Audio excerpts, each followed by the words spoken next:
Hamas say they're close to reaching a truce agreement with Israel, which could see the release of 50 hostages being held in Gaza in return for a pause in fighting. No, crucially, that word pause, not a ceasefire. This comes as US President Joe Biden indicated that a hostage deal is near amid reports of pauses in fighting in exchange for dozens of those captives. Well, joining me right now is former British Army Colonel Hamish de Bretton-Gordon. Good morning to you, Hamish. Good morning, Julia. Thanks so much for joining us. Well, I think we can all certainly hope for that. Now, we know we're looking at something upwards of maybe 230, 240 hostages being held, some military, vast majority civilian. It's thought between 50 and 70 are women and children. I never understand why women are classed in the same way as children, but there we are.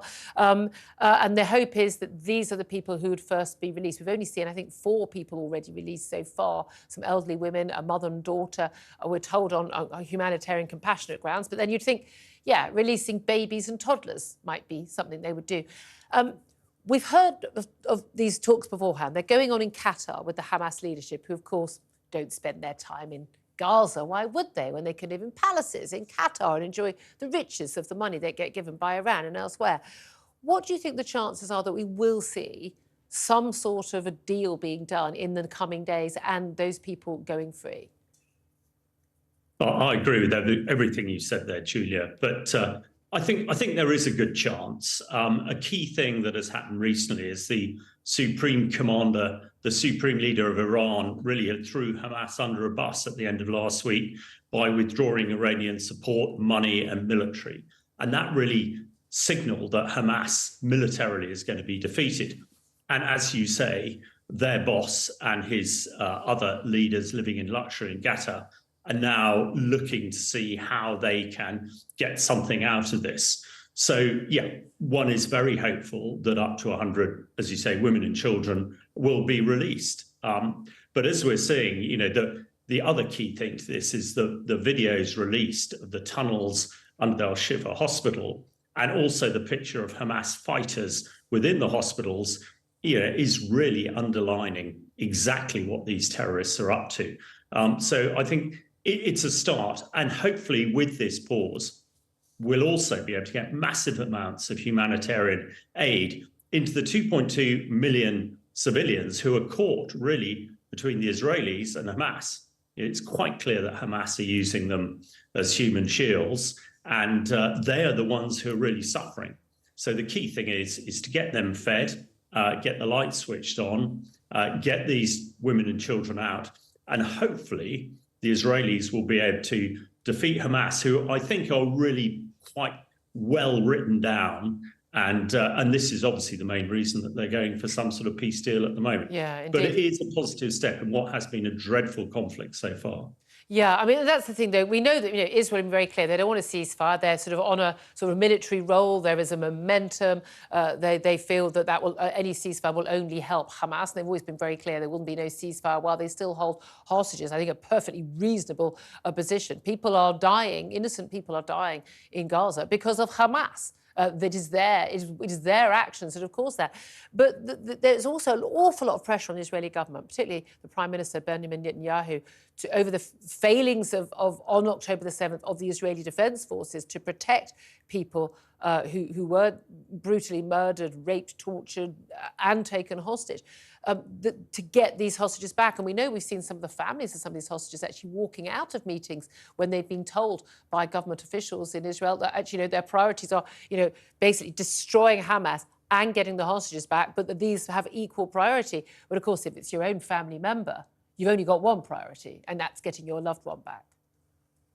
Exactly. I think a lot of people, certainly sort of the vocal minority who are shouting pro-Palestinians of epitaphs in this country and around the world, are rather forgetting what happened on the 7th of October, Yep. that this was, you know, if Hamas had not committed those atrocities, killed 1,400 civilians and military and taken 240 hostages, we just wouldn't be in this position. And of course, the Israelis, you know, really since the formation of the Israeli state in 1949, have been attacked from all sides, and also, you know, a nation that suffered the Holocaust too. So quite right, one can see the angst of those families whose children and wives and husbands were taken hostage. And the anger with the Israeli government. I can see that as well. Every government's responsibility is security of its own country.